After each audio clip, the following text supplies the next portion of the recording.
लालची सेठ। भीखनपुर नाम के गांव में मोहनदास नाम का एक सेठ रहता था। वह बहुत ही लालची था। एक बार की बात है, सेठ मोहनदास शहर से पैसा लेकर गांव को वापस लौट रहा था। तभी रास्ते में उसकी पैसों की एक थैली गिर गई। थैली में 30 सोने के सिक्के थे। वह थैली अचानक ही इस रास्ते से गुजर रही मुखिया की बेटी राधा को मिल गई। उसने वह थैली उठा ली। उसे नहीं पता था कि उस थैली में क्या है। वह थैली उठाकर वहां से अपने घर की ओर निकल गई।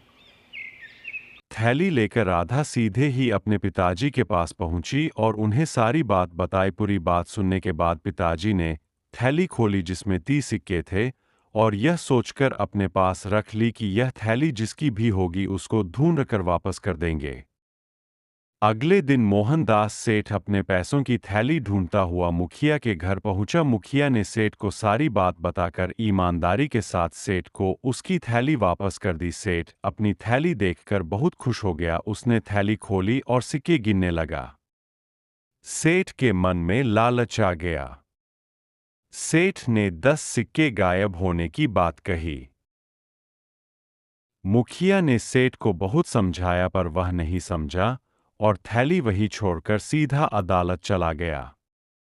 उसने सारी बात जज को बताई। जज ने मुखिया और उसकी बेटी को बुलाया और पूछा थैली में कितने सिक्के थे। मुखिया ने जवाब दिया 30 सिक्के थे। सेठ बोला नहीं साहब 40 सिक्के थे। जज ने कहा तो इसका मतलब यह है कि यह थैली तुम्हारी नहीं है।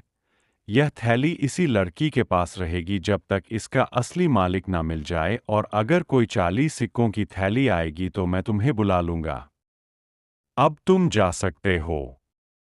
सेठ को अपने झूठ पर पछतावा हुआ और वह चिल्लाया नहीं नहीं, मेरे तो 30 ही सिक्के थे। मुझे माफ कर दो, मैं झूठ बोल रहा था। पर जज ने उसकी एक न सुनी और थैली लड़की को देते हुए कहा कि जब तक इस थैली का असली हकदार नहीं मिल जाता यह थैली तुम्हारे पास ही रहेगी।